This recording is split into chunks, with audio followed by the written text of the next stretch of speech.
The SaGa series. One of Square Enix's more underrated RPG franchises.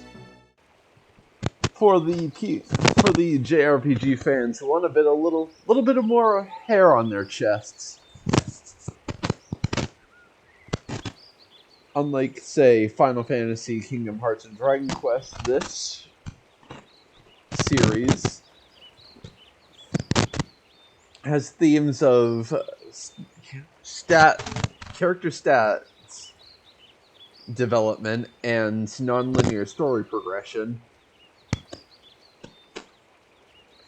This is the seventh game in the series. The fourth game we got over here, and the first we got in the West to be released under the SaGa name. The first three we got were the Final Fantasy Legend games.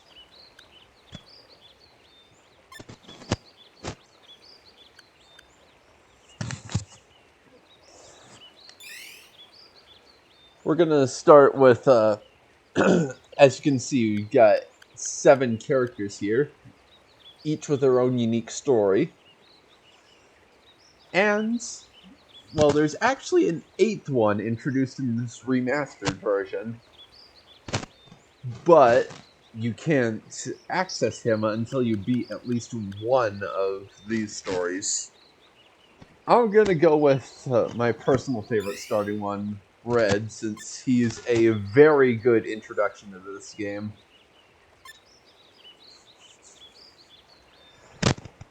With additional content or without additional content? Basically, are you saying, do you want the stuff in introduced in the remaster, or do you want to keep it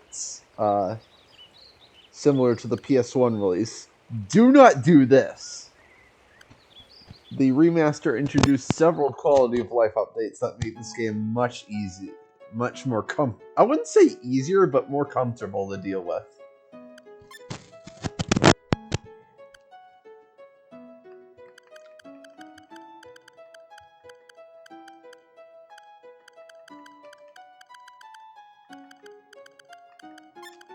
I'll just go with Silver this time.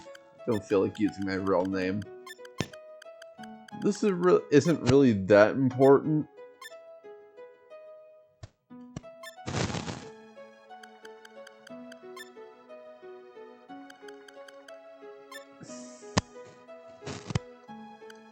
Basically, with system data, it keeps track of how many stories you completed.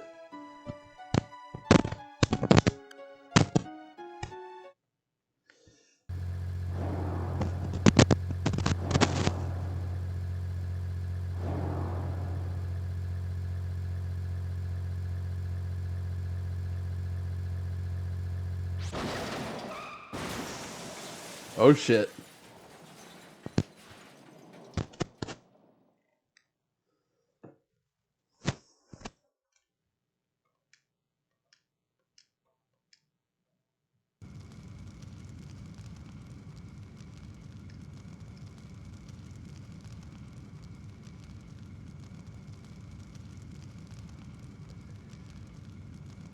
Well, not even 30 seconds in, and the protagonist already has his house burned to the ground.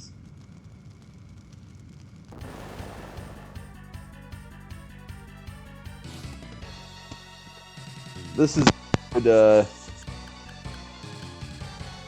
it's a scripted battle. You're not supposed to win this, but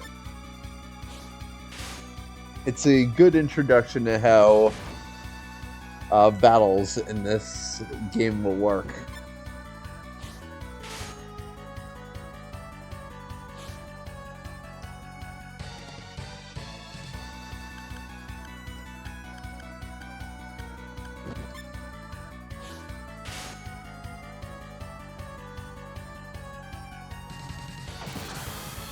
I'll explain the red one later.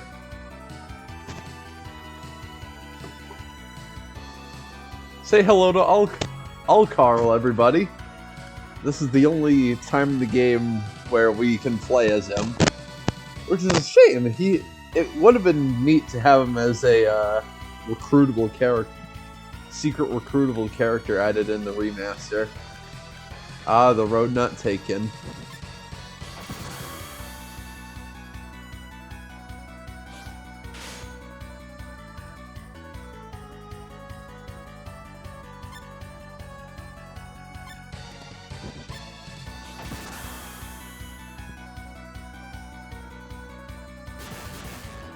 As far as I know, he doesn't have... You're supposed to win this, so as far as I know, he doesn't have any HP.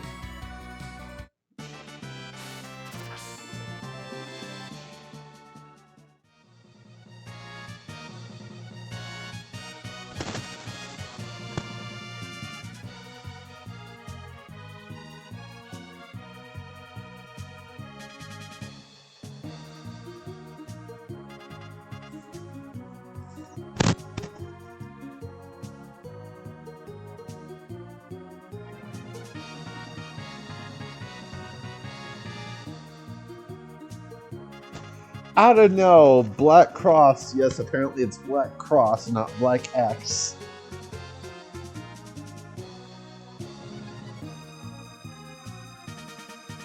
Yeah, and Black Cross is a criminal organization.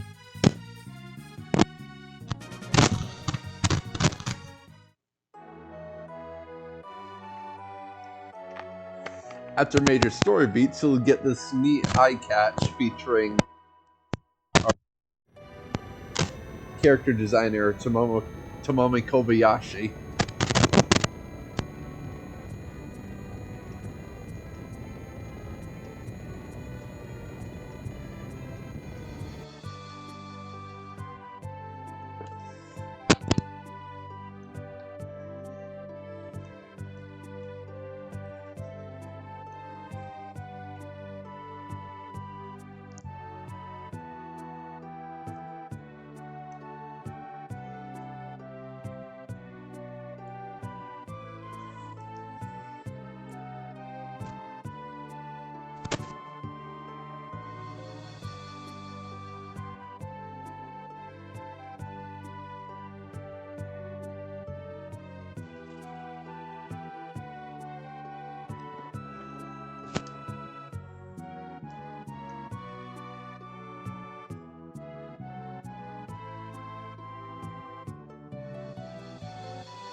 Alright.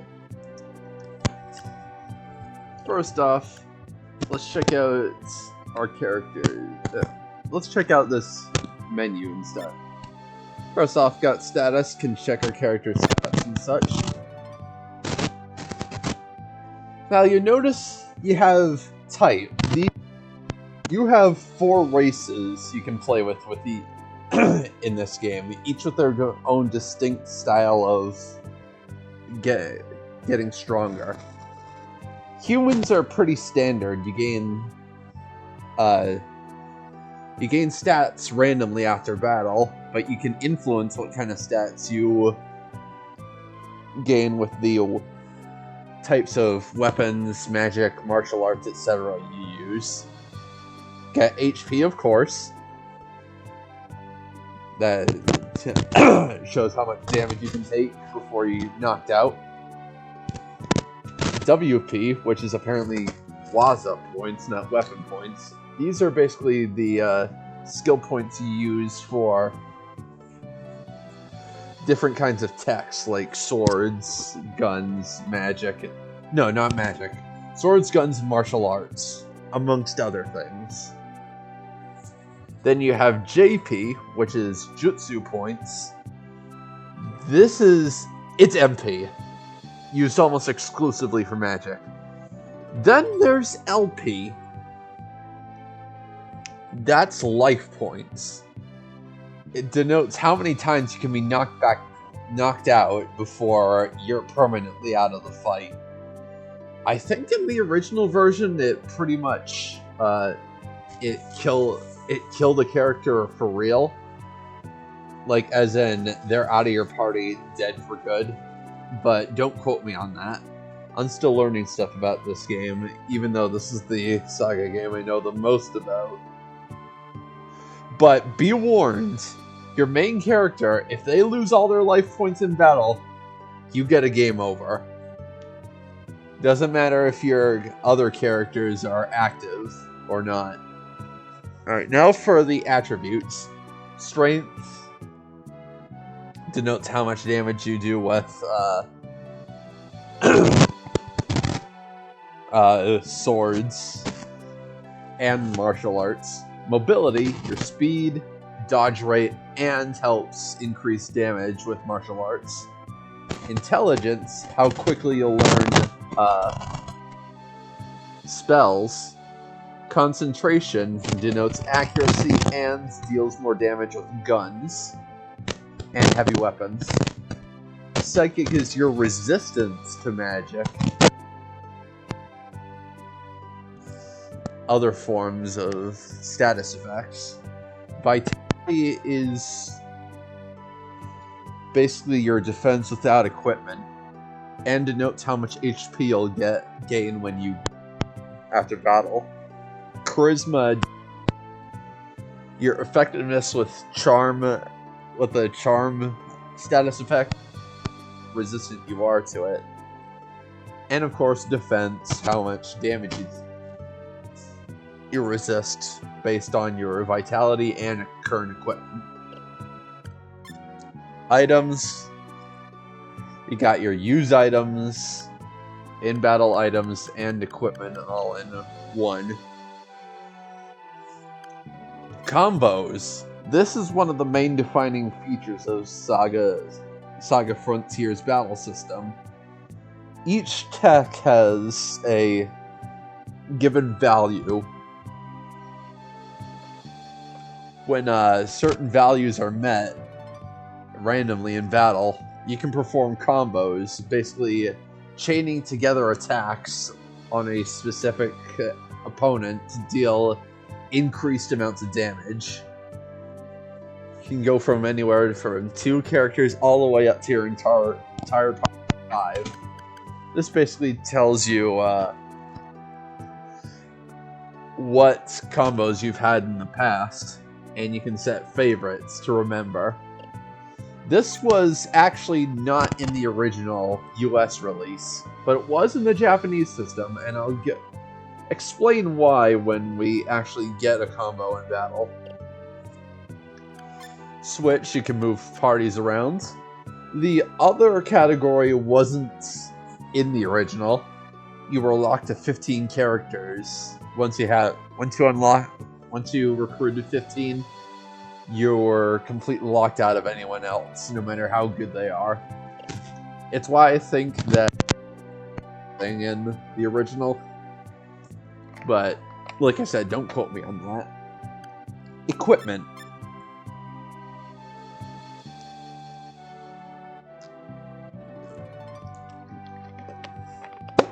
You have 4 weapon slots. You can equip 4 types of weapons here. Well, 3 types of weapons and an armor type. You can equip swords, guns, heavy weapons, and shields. And you can also equip certain items for use in battle. Things like elemental focus that deals damage, cures and power cures with heal HP, and then there's the backpack. This item allows you to draw directly from your item reserves in battle instead of just using whatever you have equipped at the time. Then here you have 4 armor slots. For armor, you have light and heavy armor. This is a heavy armor type. And then you have your gear. Shirts, hats, gloves, and boots.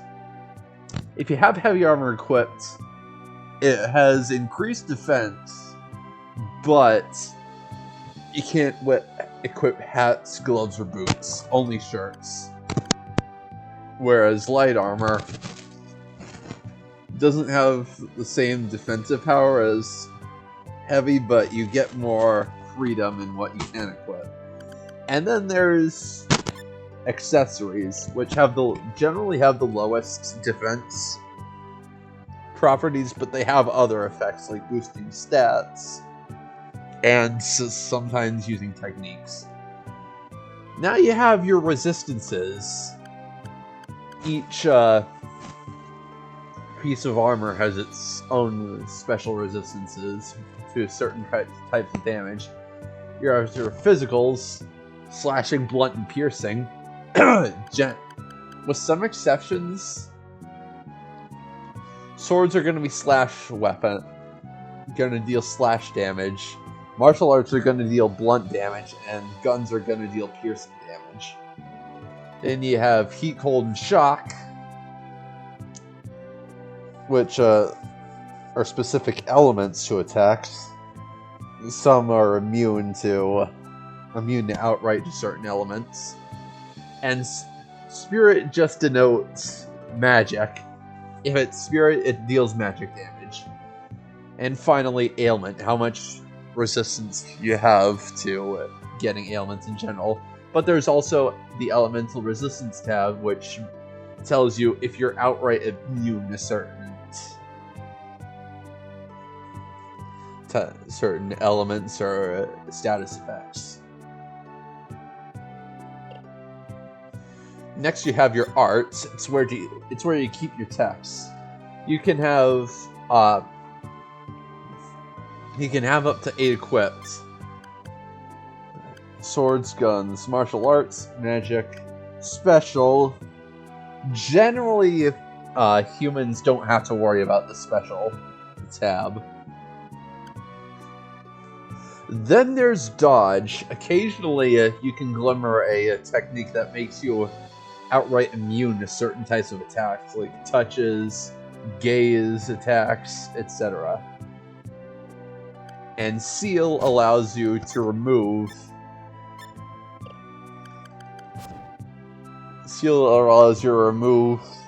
text entirely from your active slots. It's how you can make more room to learn more. But don't worry, if you seal a tech, it just means it'll be in your reserve. You can pull it out whenever you want, as long as you have an open slot. Guns and magic are learned after battle, so you can learn them while still having 8 skills equipped. But swords and martial arts need an open slot in order to learn more. Got configuration stuff. Health, which is a neat little thing for beginners.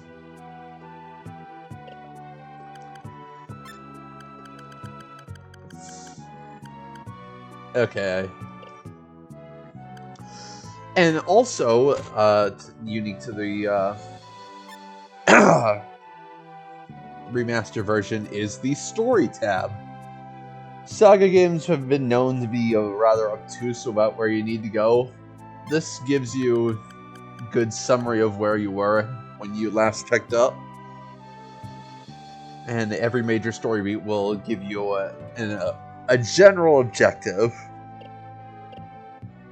It rarely tells you outright where to go and what to do, but gives you a good idea. And of course you have your save. Anyway, that took longer than I was hoping. You can dash. Let's head upstairs first, because there's something I want to pick up.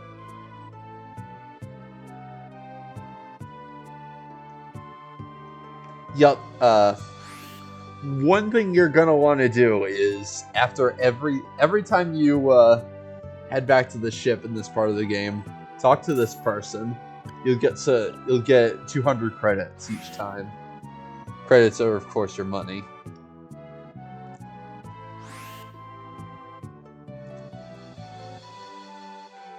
You'll be important later.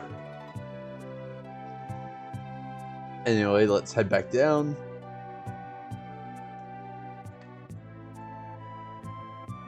We're supposed to speak to Hawk, so that's what we need to do.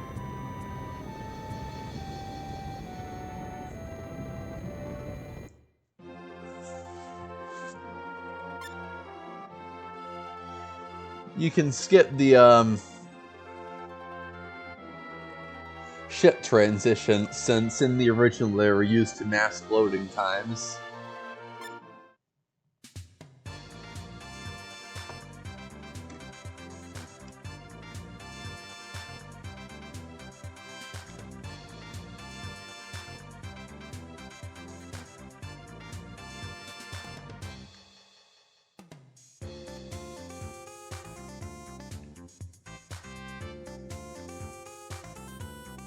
Keep her in mind for later.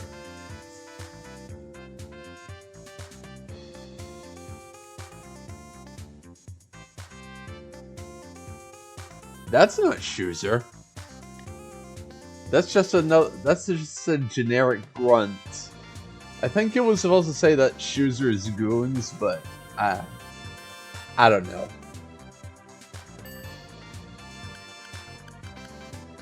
You're gonna want to go to parking. And of course, we kick out the lady so we can change into Alkaiser. Is something new taken to a. I'll explain more in a second.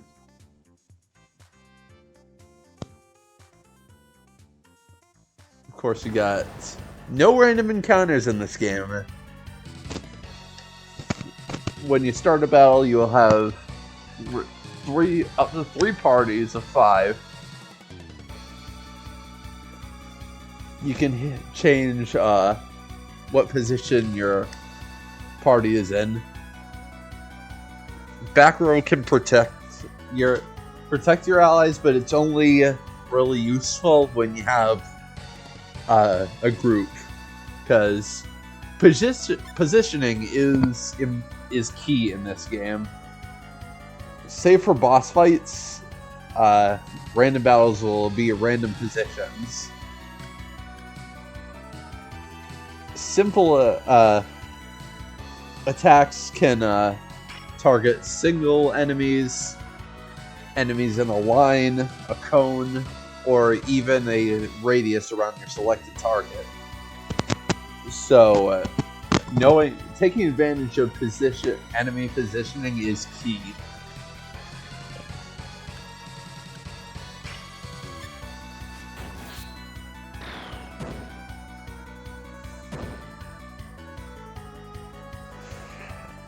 Now, as for Alkaiser,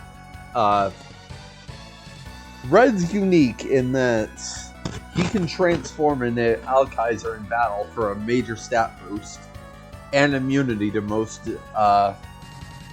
status ailments.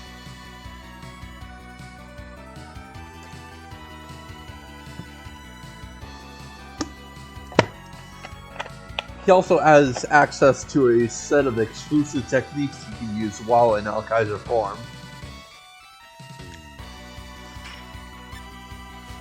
But he has one major drawback. Alkaiser can't gain stats from battle, so if you want Red to get stronger, you're gonna need to train without him.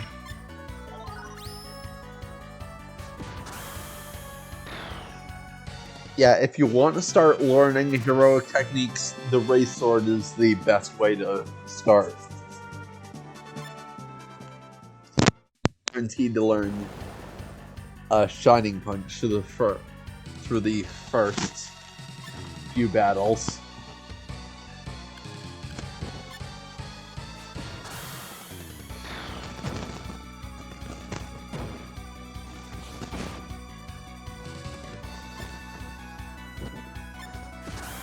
I'm just going to speed this up since these battles are nothing special.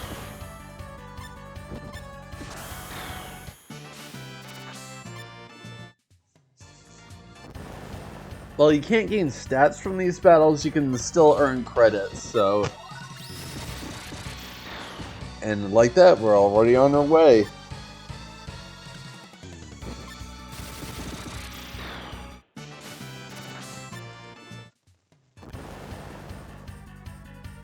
Don't worry, there's no ambushes or anything like that.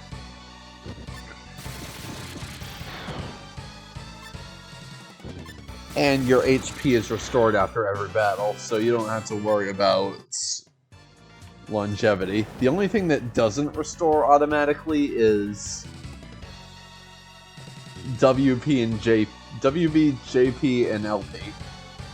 But there are ways to gain them back.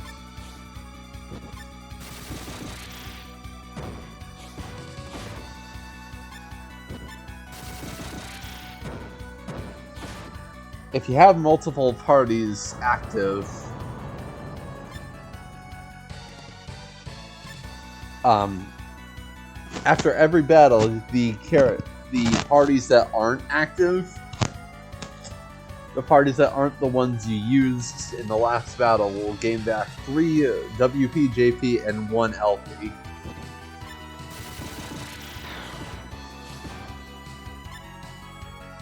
So having multiple parties is great for longer dungeons.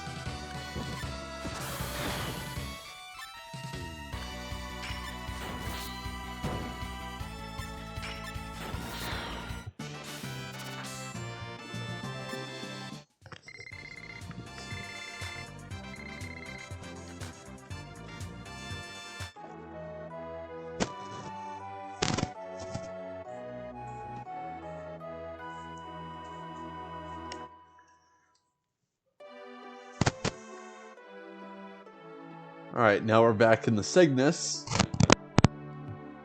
Is get our pay.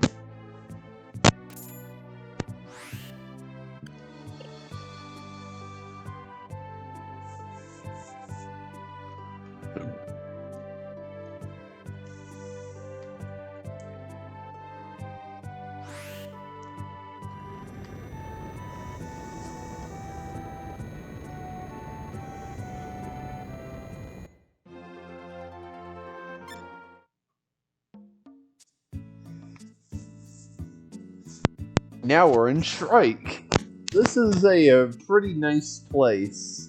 I actually really like this. A nice little suburb. Feels very homely. You got Nakajima Robotics. Good place to get some items. And one of the few places.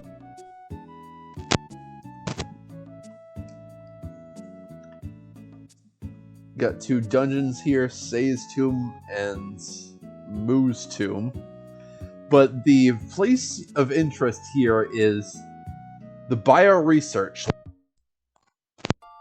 We're gonna get our first recruit here, and this is a great place for grinding.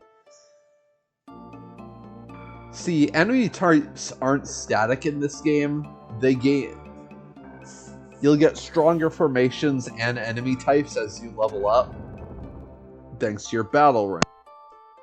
The more you fight, the more you fight, the stronger enemies. What makes this place in particular a great grinding spot is that the enemies here are always going to be a rank or 2 above where places you'll find monsters you'll find in other places.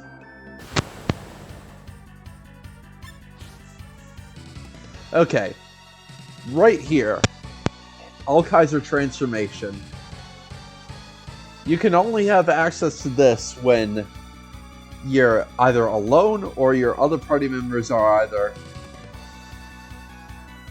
KO'd, incapacitated by a status effect, or oddly enough, a mech. Mechs are generally immune to most status effects, if not all. So it's just easier on them, so you don't have to KO them in order to... Like I said, monsters are generally stronger here than most other places, so changing into Alkaiser isn't a bad idea.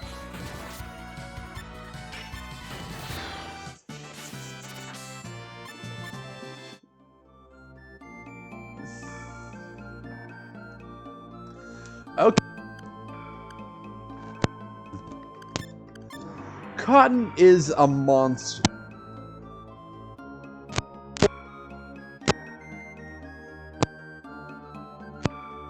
if you played Final Fantasy Legends 1 and 2, or even 3, you'll know exactly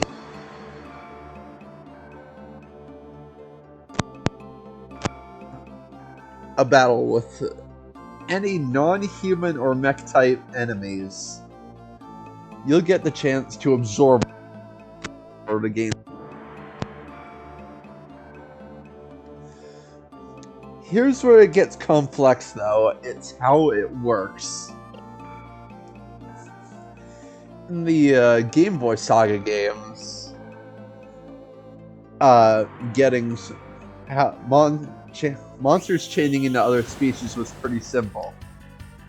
They put the current rank and type of monster you have, and the current type and rank of meat you just ate, put them into a table, and use them the ending species. Here,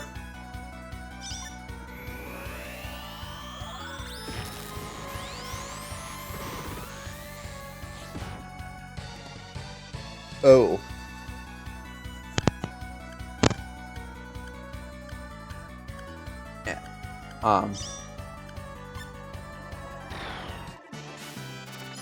Yeah. Okay, so you can pick from one of the monsters just defeated. And like that, you're transformed. See, how monsters work in this game is, look at their arts. There's different types of monster abilities. Head, arm, leg, body, which is this, the Pikachu with a magic, like,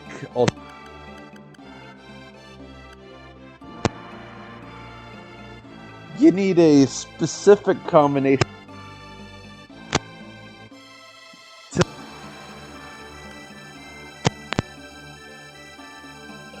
goes regardless if you don't transform, you absorb a new monster, your base HP goes up by 3.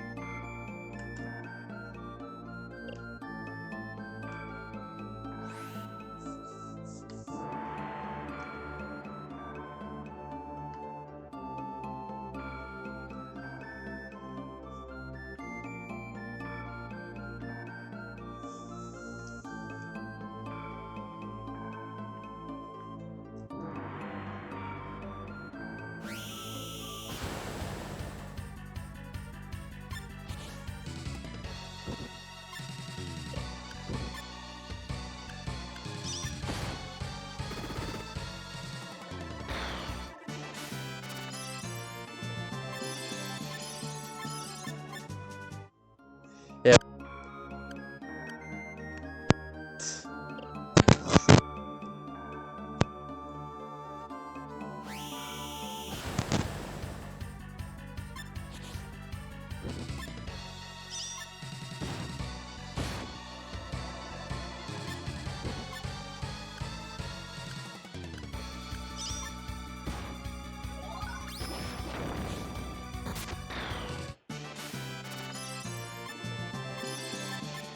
Yeah, sometimes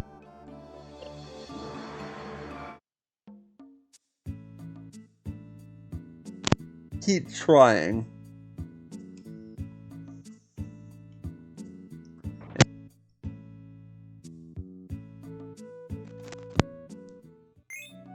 There aren't many of these, but LP, WP, and J. Next, we're gonna want to go to Say's Tune. Oh, by the way, as far as equipment goes, monsters can only equip 4, except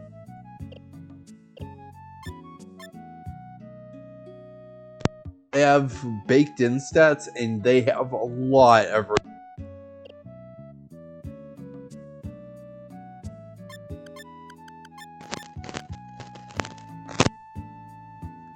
Basically, shields will give you a chance to block certain weapons.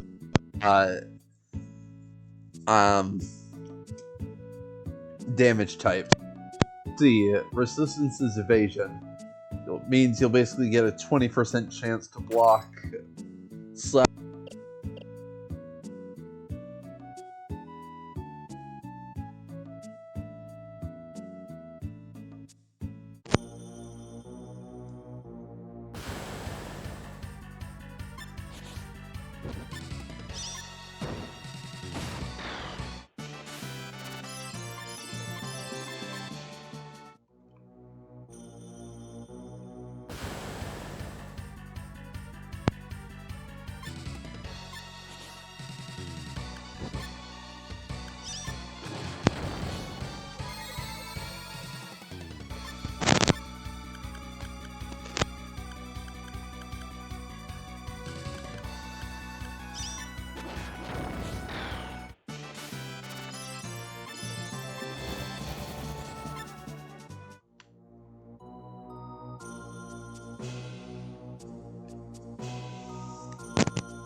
Okay, one thing to note, remember when I absorbed depth synthesis?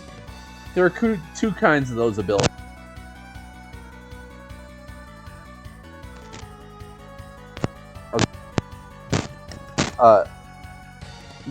Allows you to gain HP every turn in areas of sunlight, while synthesis allows you to absorb HP every turn in dungeons like this.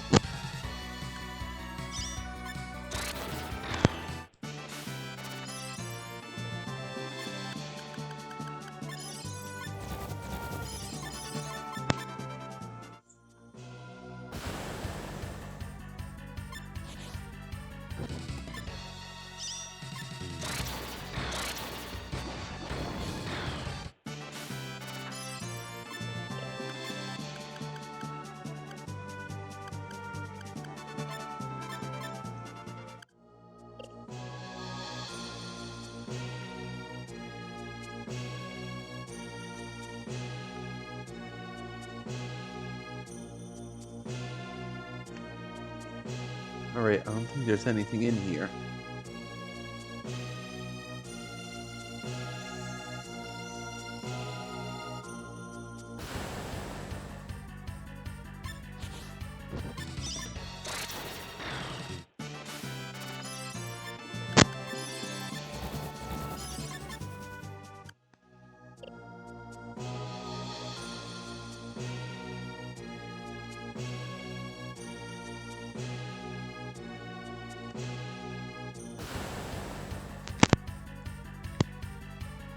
The good thing about the remaster, it adds a flee button. Just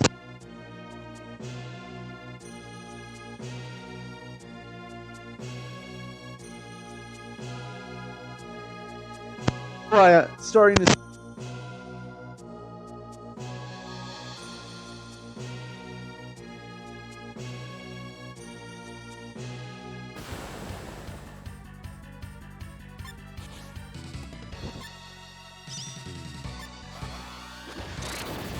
go!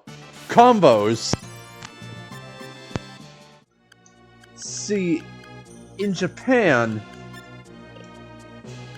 combos were denoted by for the first text, the first part of the name, and then for the last tech in the combo part. In the like how the mobile game Romancing Saga Reuniverse does it. In that game, it would be Tumble Shot, based on this combo. However, the translators couldn't figure out how to do it, so instead they replaced the script with a generic level X combination, depending on how many people are participating in it.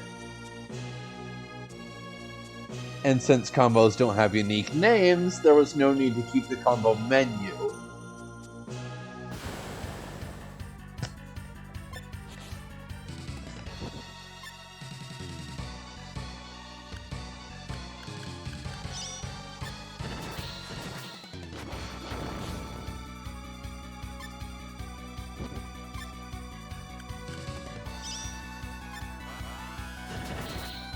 Yeah, be warned, enemies can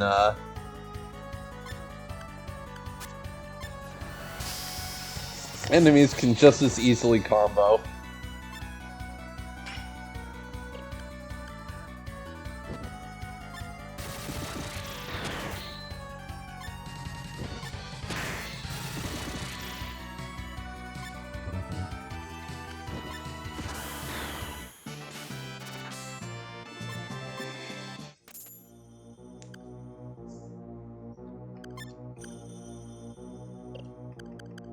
Yeah, this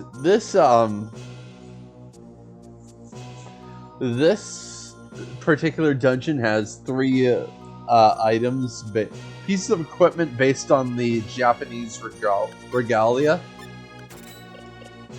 So they're good. They're really good early equips. Nope. No. We are getting out of here before we continue. Yeah, the real prize is further in. You got to add the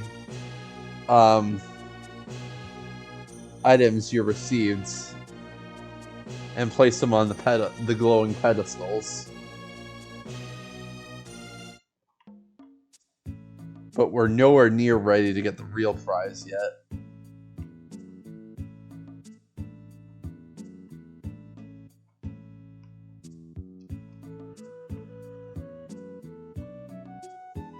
First, let's get ourselves healed up before we go back in.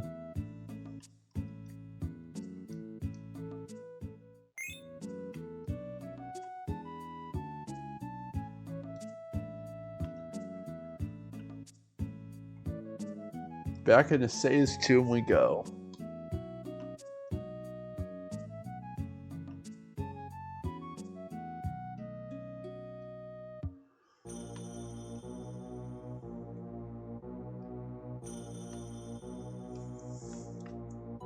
Next up, we're gonna want to follow it in one of the holes in the floor. There it is.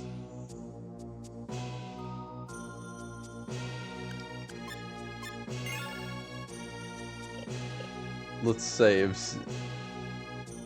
in case, because yeah, we're gonna have to deal with more death knights.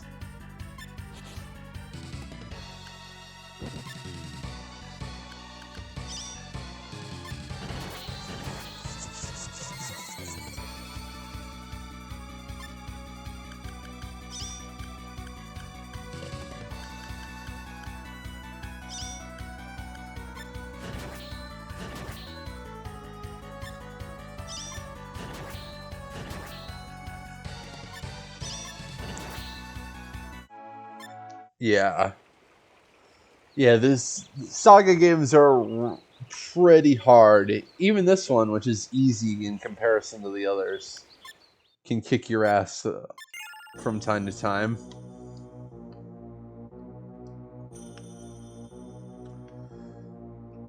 But don't be afraid to lose. Just means you can start over.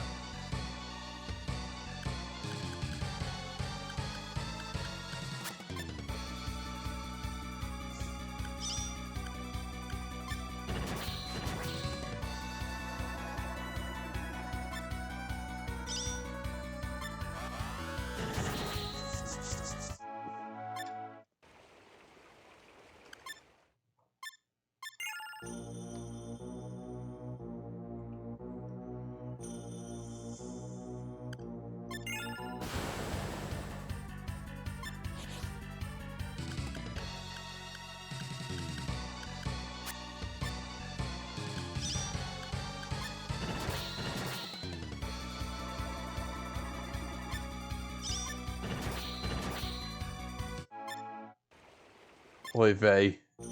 Come on.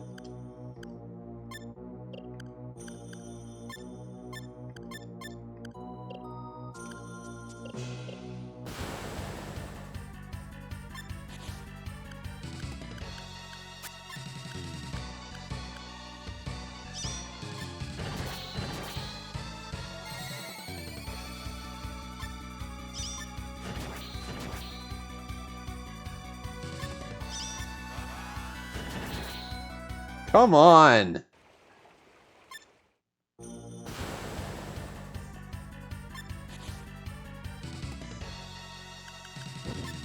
Yeah, I probably should...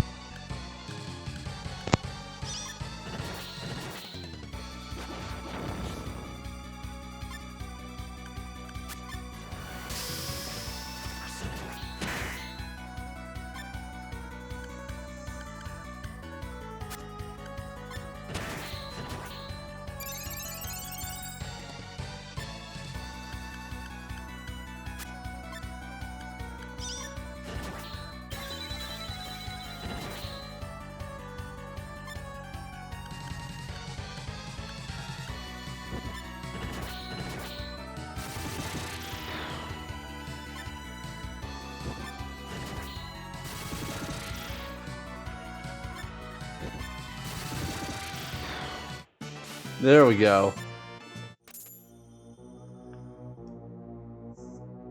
Also, see this icon?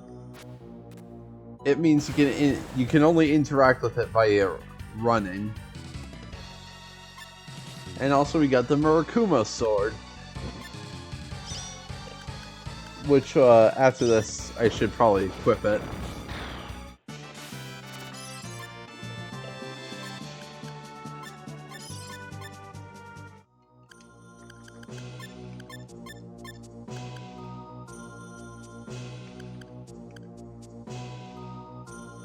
Oh!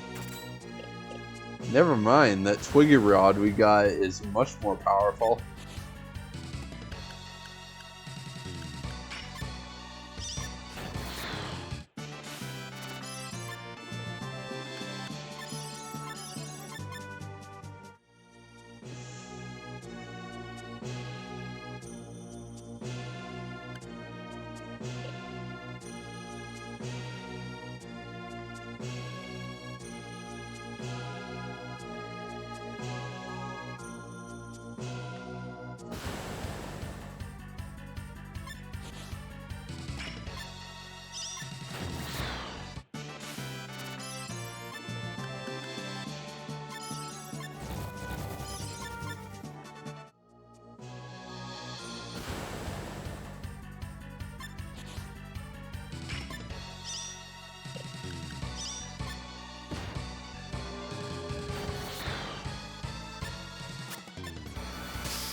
Ah, no, I didn't mean to do that.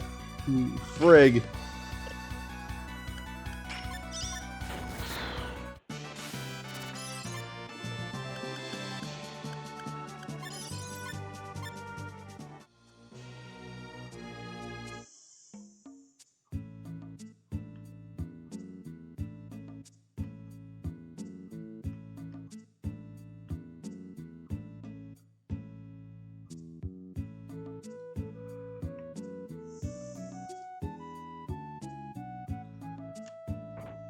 Just have one more,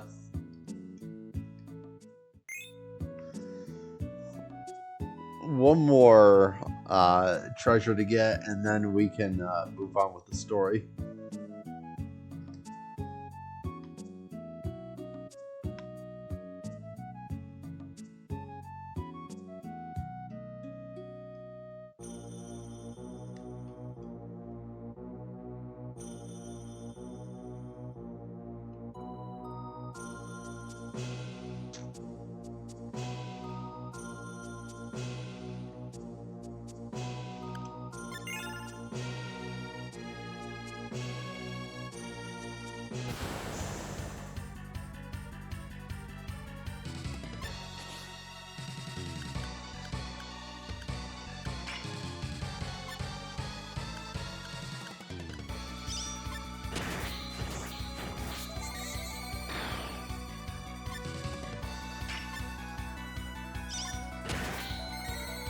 Nice.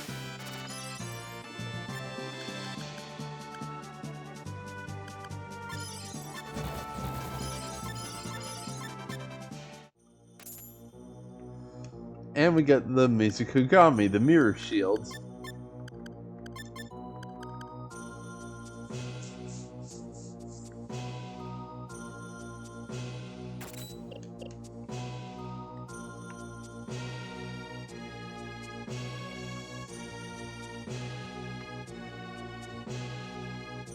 Like I said, we're nowhere near prepared to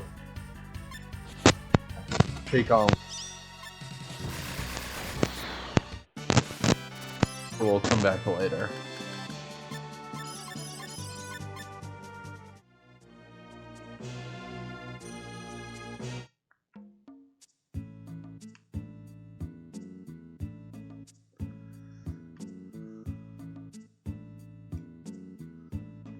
Now let's head back to the street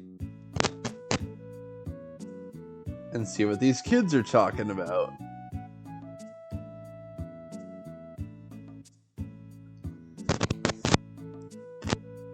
Says too, and we were just.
Yeah, while Alkaiser may not gain the after battle, he can still learn text at least.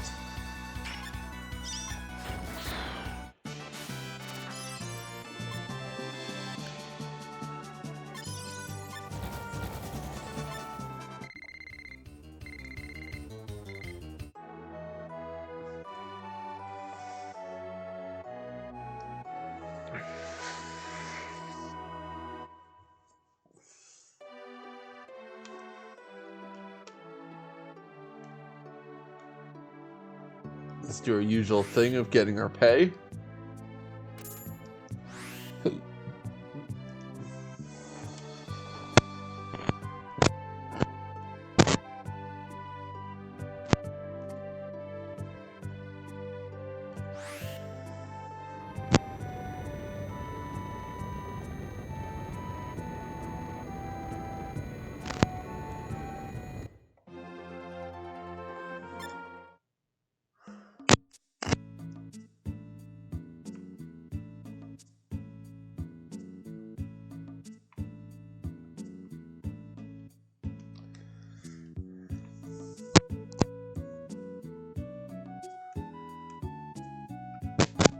this contains a this place contains an accessory shop, but we're too poor to afford any of it at the moment. Later.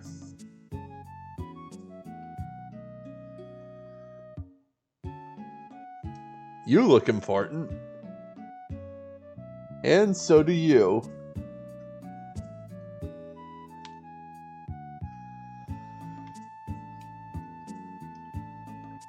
Keep the latter in mind.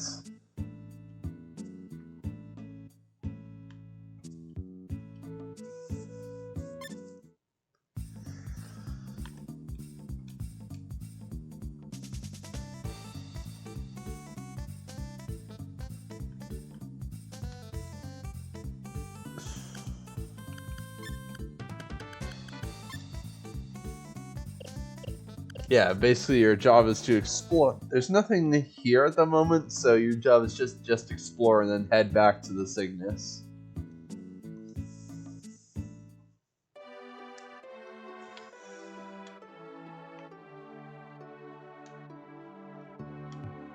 You can head back downstairs to find Yuria waiting.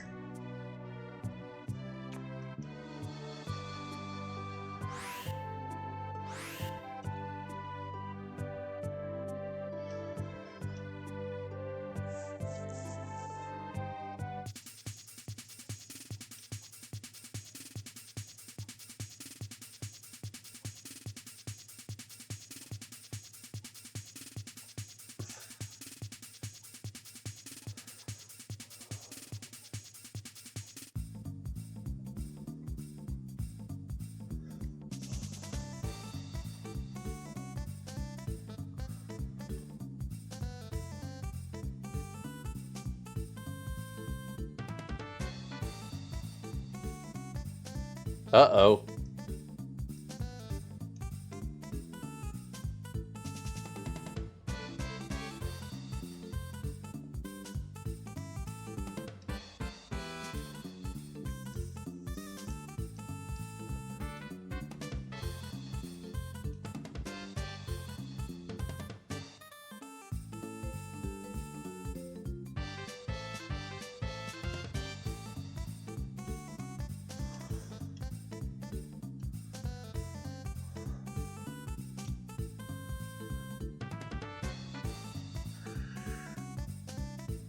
I know there was no animation there, but you can tell Red stuck his tongue out or flipped him off or something.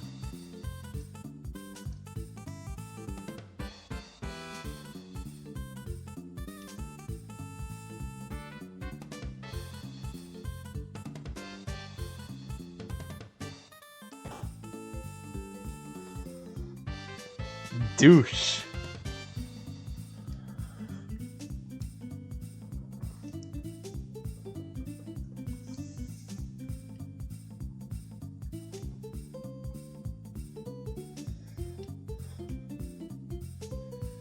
Keep her in mind for later.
Yeet.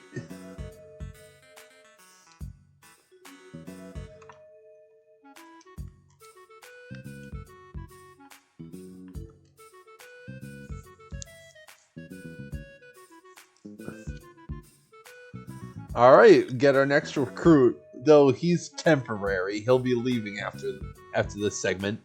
Prepare for me to say that a lot.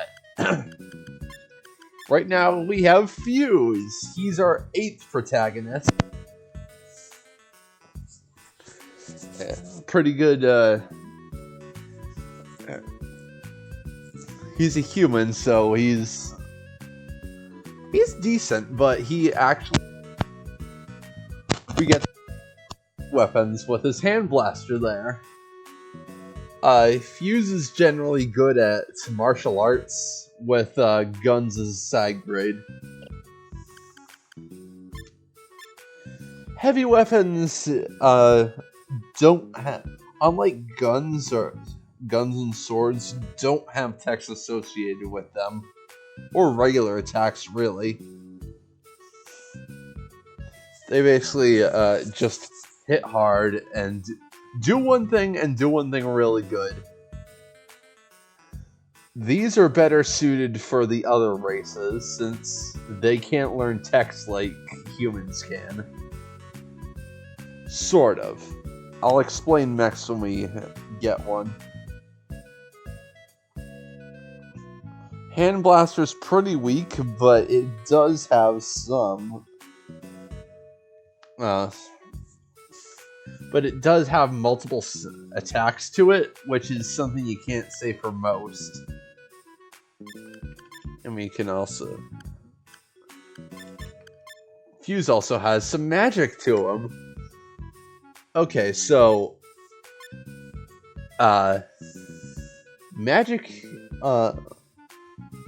like I said, you can learn new skills after battle.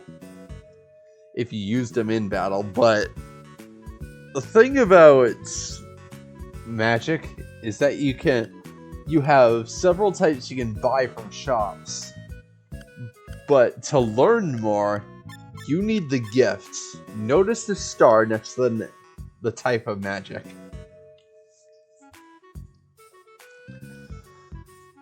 If you get the gift by getting certain quests. Or being a certain race. If you have the gift, you can not only learn all the types available from shops with just one spell, but each spell type has a couple spells that aren't available in shops. These are generally the better ones and can only be accessed through getting the gift. Thankfully, Fuse having it doesn't mean we're locked out of everyone else getting it. It just means he's ready from the beginning.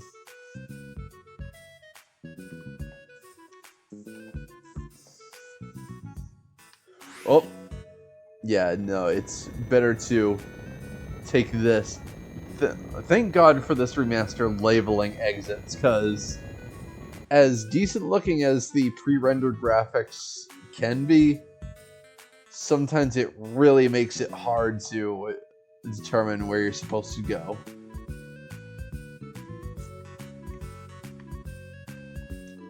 That way's blocked, so let's head over here. Whoa!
Oh wait, no, it's in the upper level.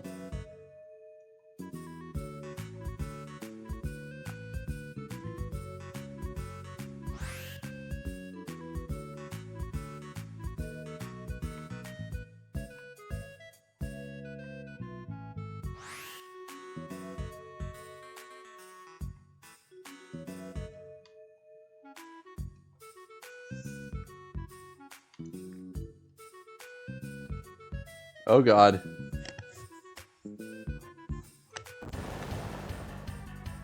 Yeah, here if they spot you, you get in a really tough battle.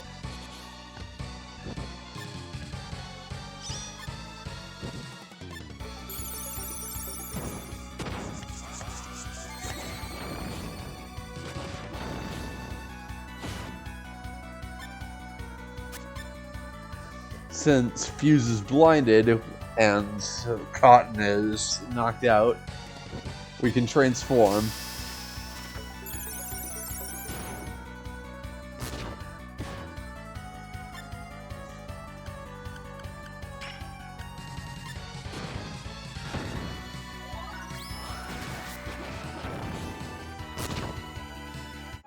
Yeah, you're pretty...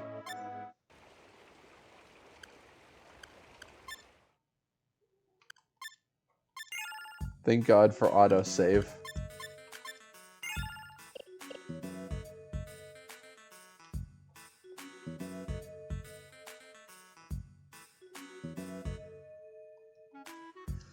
Yeah, this is... It's possible to do...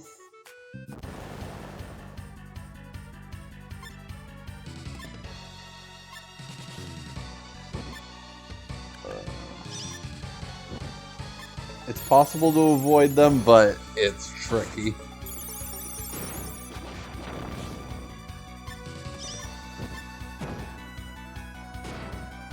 Unfortunate.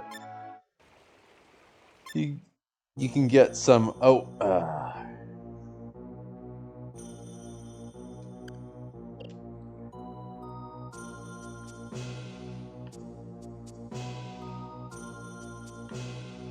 Hang on a moment.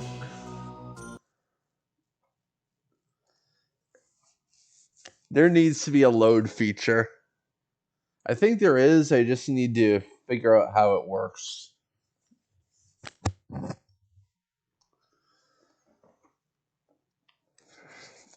I know in the Switch version you can head to the title screen, but if you do it in the Steam version, it just dead up quits the game.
There we go.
Ah, here we go. Here's what I was looking for.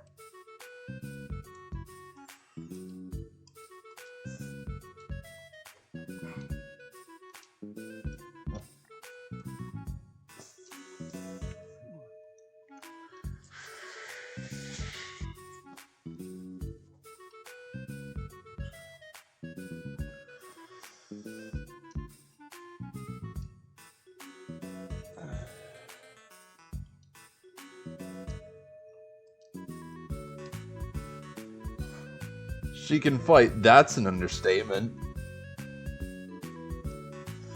Okay, so we have two more recruits.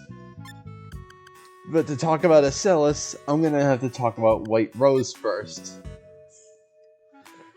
White Rose is a mystic. Mystics are the human monster half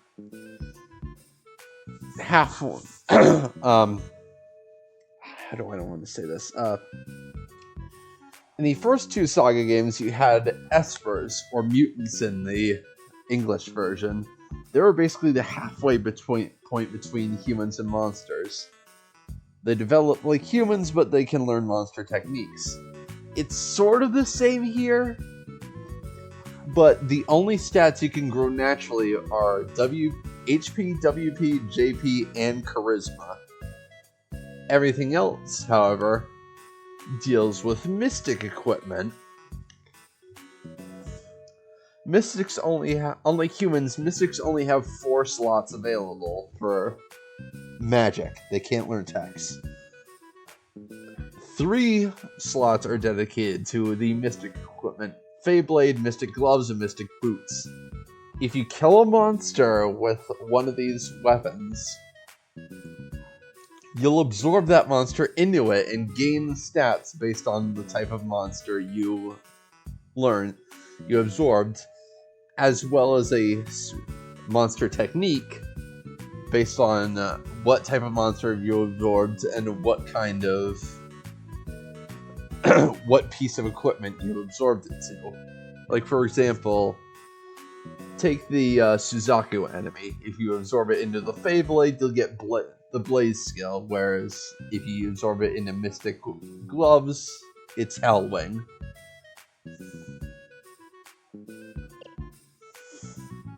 As for White Rose herself, she sucks. I hate her. Okay, well, the thing is, she only has one piece of mystic equipment available at base, and she doesn't even have a good monster equipped to it. Whereas other mystics you get later can either have more than one piece of equipment available, good monsters already absorbed into them, or unique skills that are unique to them. Another thing about mystics, they have a piece of equipment that's fused to them. You can't remove it. In most cases, it's Mystic Mail, which is a light armor, but on the bright side, this allows you to equip gloves, boots, that sort of thing. Now, let's talk about Acellus. She is a half mystic, the only one in the game. Functionally, she's human, but as you can see, she has the Feyblade skill. See where I'm going with this? She can grow stats normally as well as learn text, but at the same time, she can absorb weapons. She can absorb monsters into her mystic equipment and use those stats as well. This potentially makes her one of the strongest characters in the game. The things to note, though, are both of these characters' availability aren't that good. White Rose in particular is pretty infamous. And spoilers, once this segment is over, we'll lose these two. You can't recruit them again in Red Story.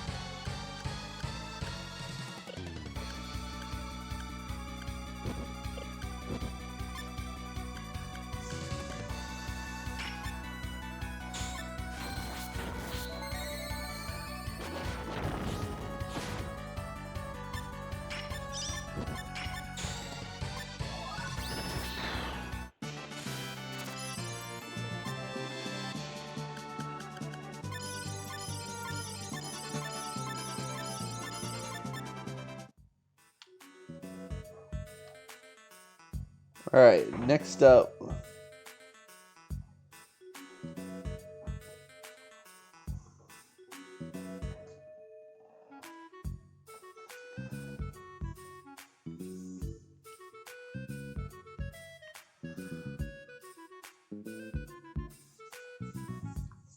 Yeah, next up is Rufus. Rufus has he's pretty good. He's got a really good spark rate for gun and magic attacks. So good thing to keep in mind. Also, he has the samurai sword. Katanas are a special subset of swords. They're generally weaker than your standard broadswords, but they have a select set of exclusive attacks. So that's something to keep in mind. Speaking of which, I'm going to take that from you.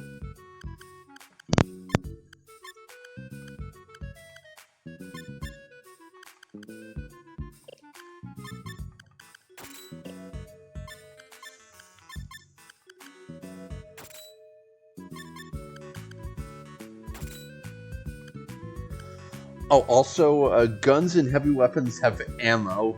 Once that's depleted, I don't think you can use it for the rest of the battle. Either that, or it becomes weaker.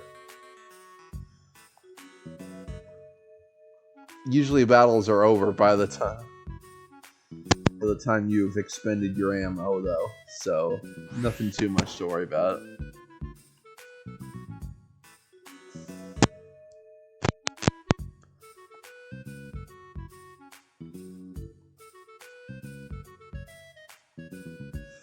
Yeah, this is Blue. He's a dick. How time you see him outside of his own story. Yeah, Red and Blue can't be recruited by any other character, with one exception.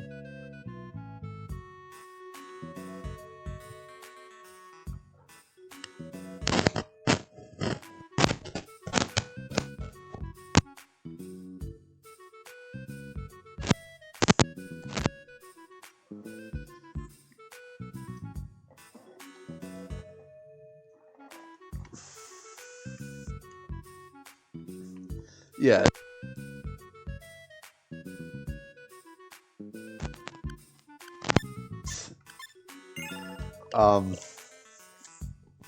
Attempts going through that door, you get a game over. As for this, you're gonna want to run.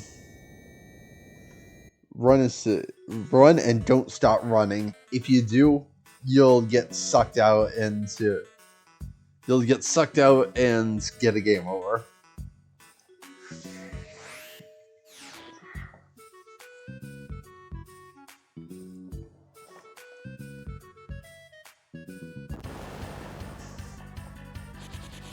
Mini boss battle. Platy hooks.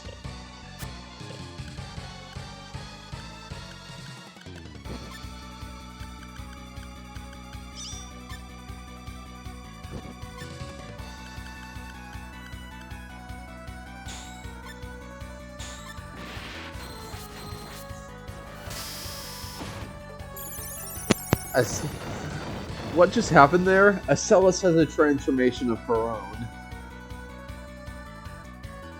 Before she was functionally human, now she's functionally a mystic. Meaning she can absorb monsters now, use the skills assigned to her mystic weapons, and she can't gain any skills beyond your points and charisma. But it makes you much more effective in battle.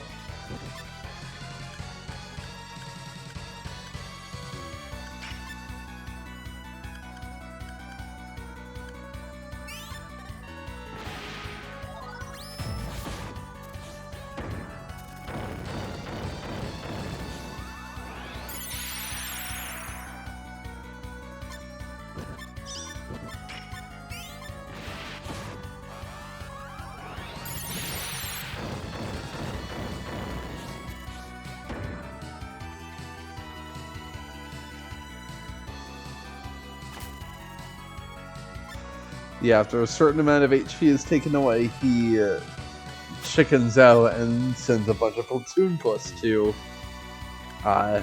take you on.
Rip Nomad.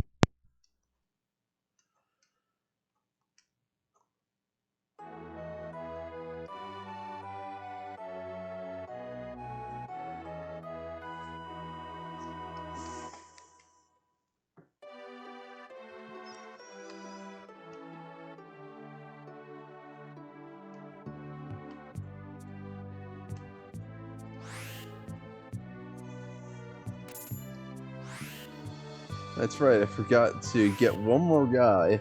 Hopefully he can still join you.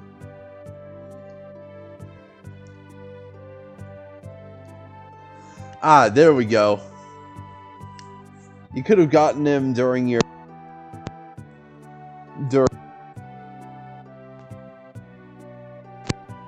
But thankfully I can do it now.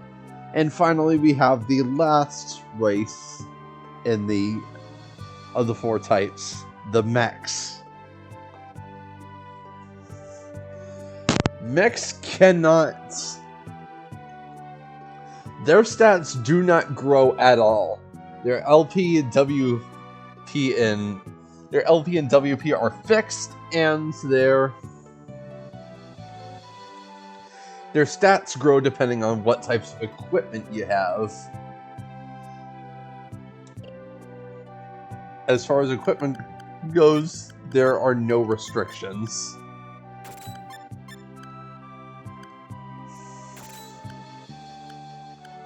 meaning you can have multiple types of the same armor.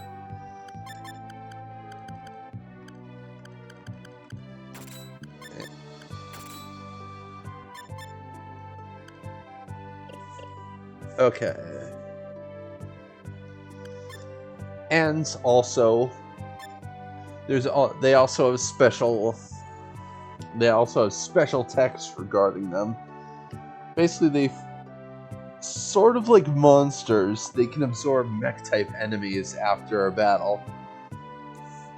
It either recharges their WP or gets them a new program. As it says, the number of programs you can equip depends on your intelligence, which is usually relegated to special memory boards you'll find out throughout the game.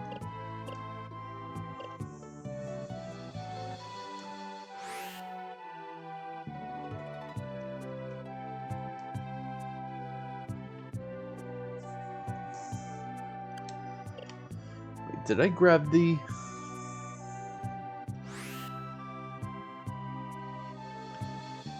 Okay, I did grab pay for this go-round.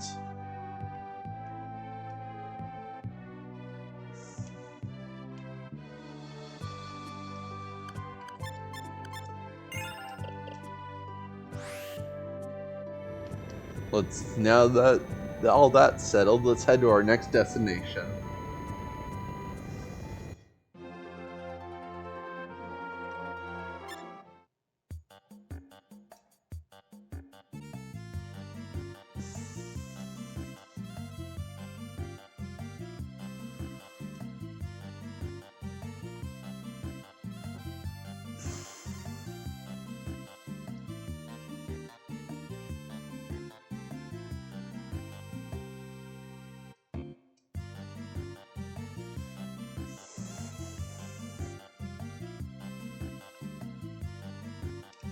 Kurong here is basically your a central hub of sorts. I'll explain more, but you're not limited to what kinds of... You can basically go pretty much anywhere from here, as well as get quite a few characters. There's also some shops, but we're not going to buy anything from them just yet.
There he is, the bastard.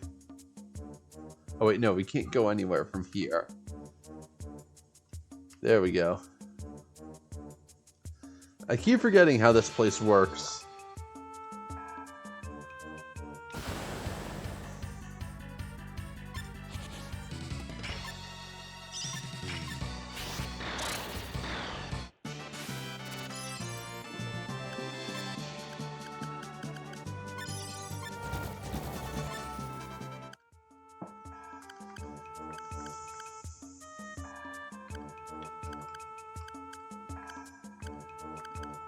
Right, gotta check if Redhead...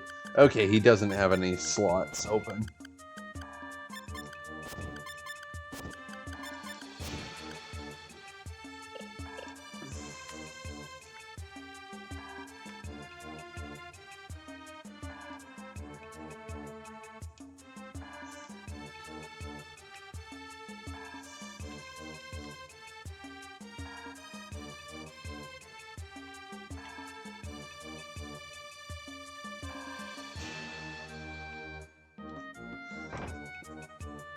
There's also a shop here, selling likely illegal heavy weapons.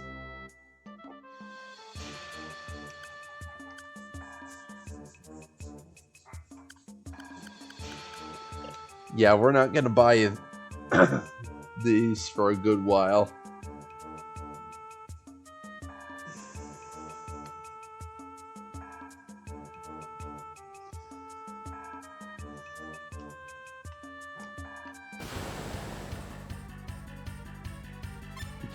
Ah, we have our first mech-type enemy we can absorb. Good place to demonstrate.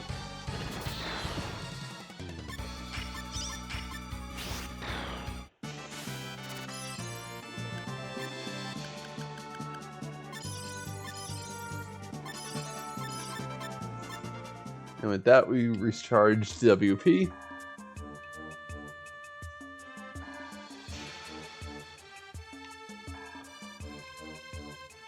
Well, there you are, you bastard. Gotcha, you bastard.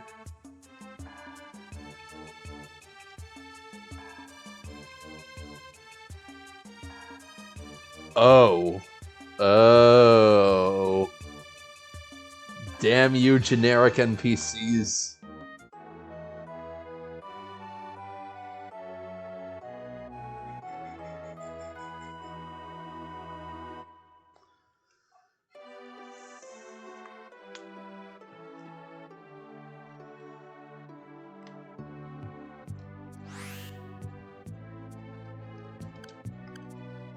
You know what?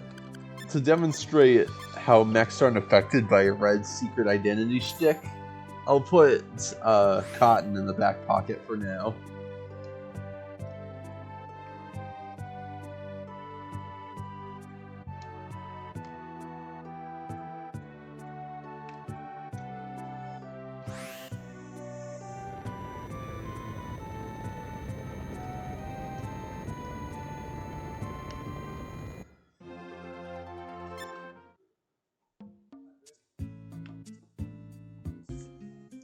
Welcome to Kyo.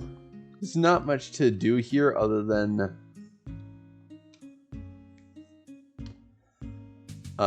there's a story-related item here, and oh wait, there's a shop here, and the dojo. This is where you get the gift from Mind Magic. This is a shop and where you get the gift from Mind Magic. I wouldn't recommend buying it here yet, since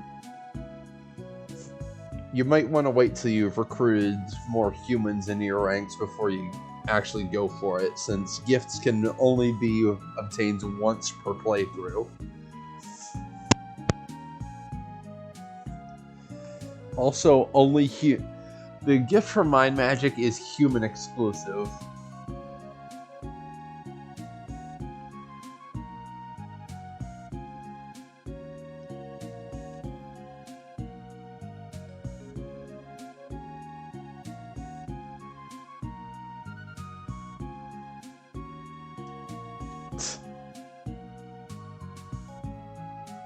What did you say?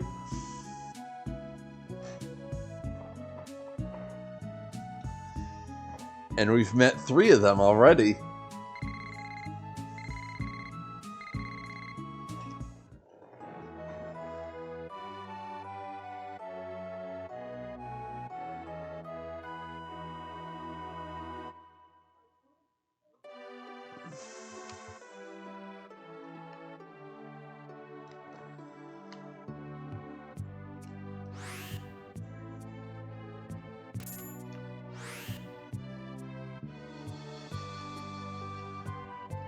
Just have one more segment to do, and then we'll be free to explore on our own.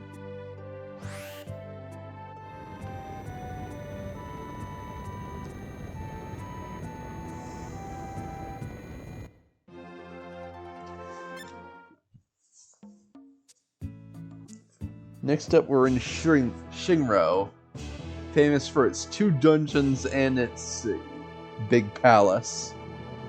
Right now, there's a fighting tournament going on.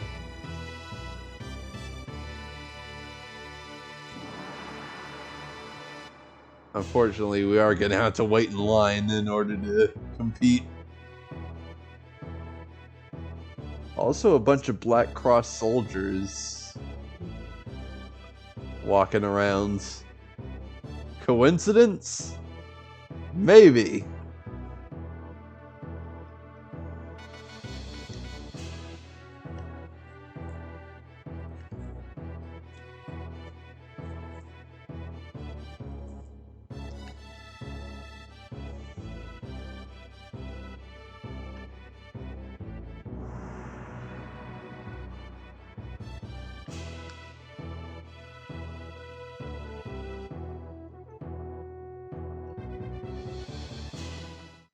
Well, you screwed that up.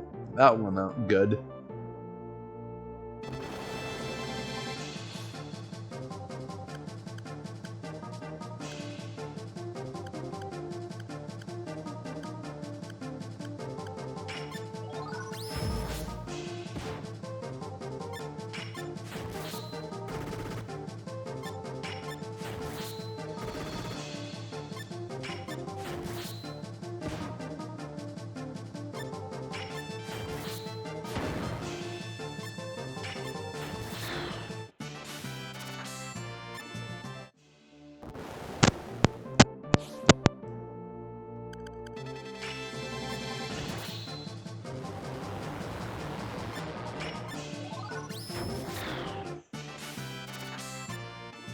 Smash.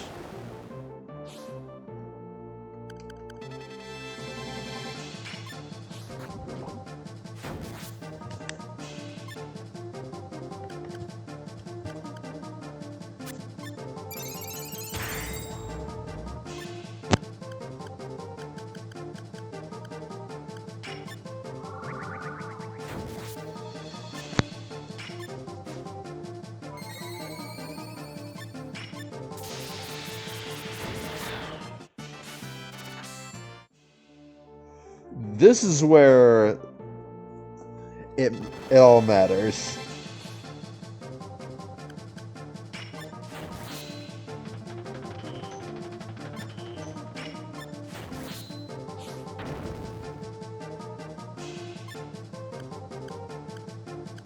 I think you can lose here, but I don't wanna.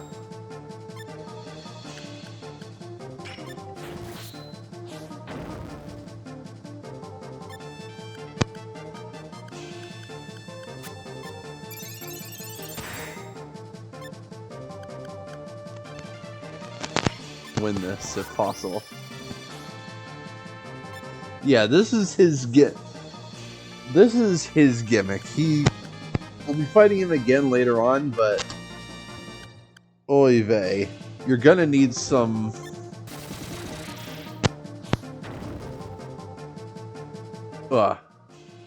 It doesn't matter if you win or not, but this is a good chance to show you what this guy can do.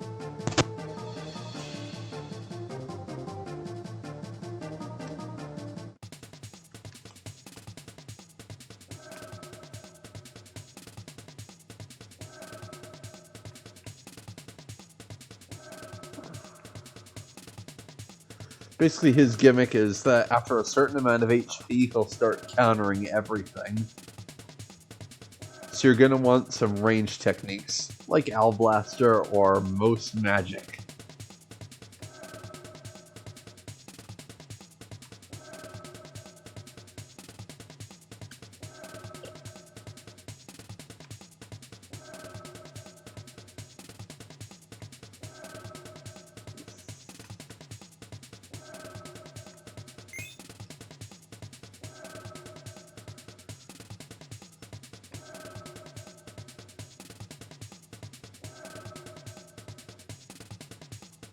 There we go.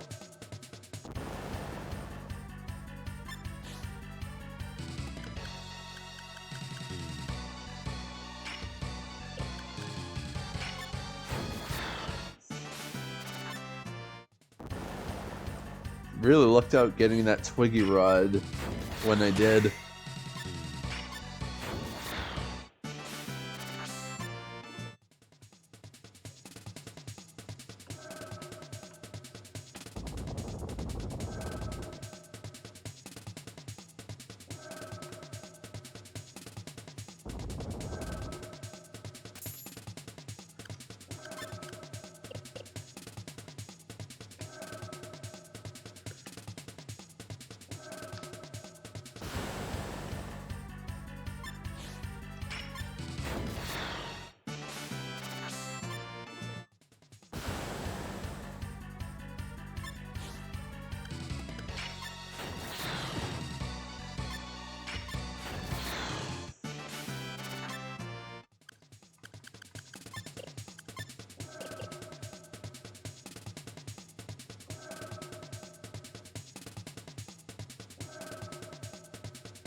Too easy.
There we go. We're free now. Free to explore, take on side quests, and fight the four Black Cross Emperors. I'm too used to saying Black X. Thankfully, we've already gotten an introduction to all four of them and where they're hiding. We got Shuzer in Kurong, Cindy Campbell in Manhattan, Burva in Shinro, and Metal Black in Kyo. But first, we're gonna need to get some allies. First things first.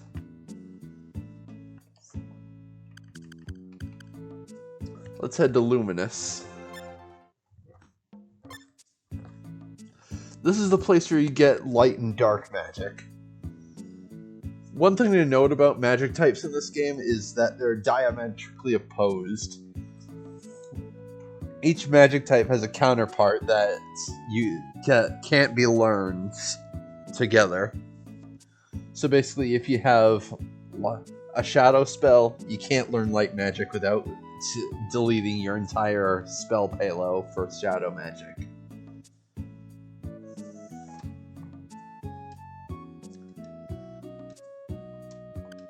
Alright, we get our first new recruit, Rouge. He is no doubt the best spellcaster in the game.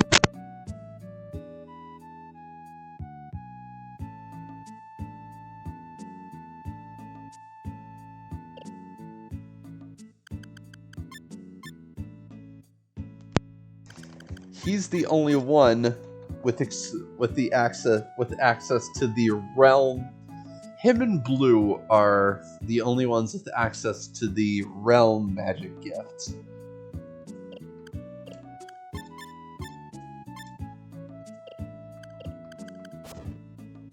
Gonna want to get Gate off him because it's completely useless in this story. It's only gonna matter in Blue's.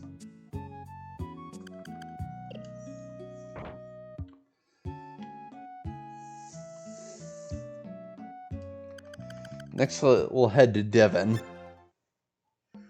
where we can start the quest for...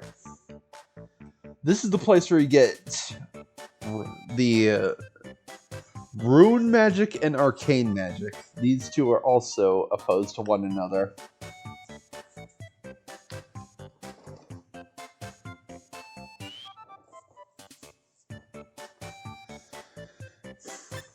Ask about arcane magic.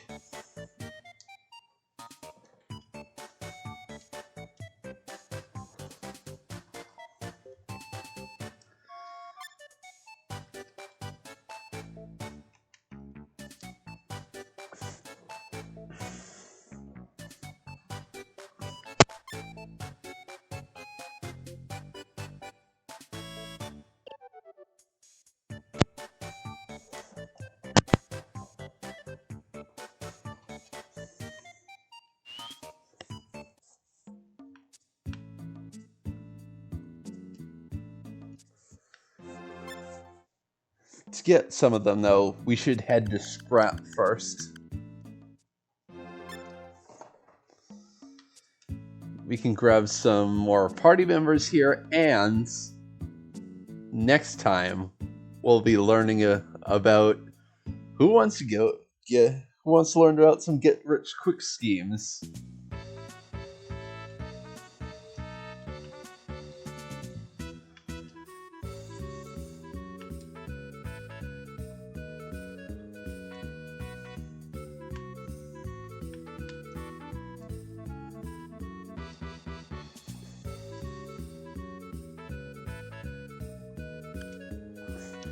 This is Loot. He's one of the other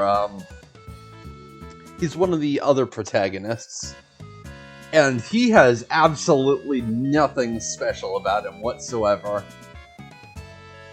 But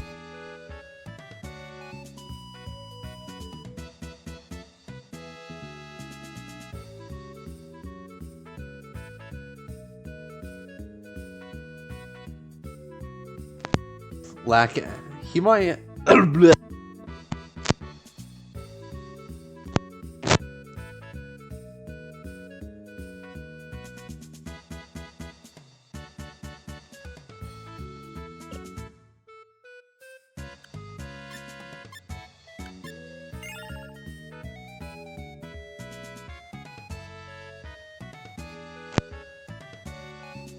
where we get some money. Take care, y'all.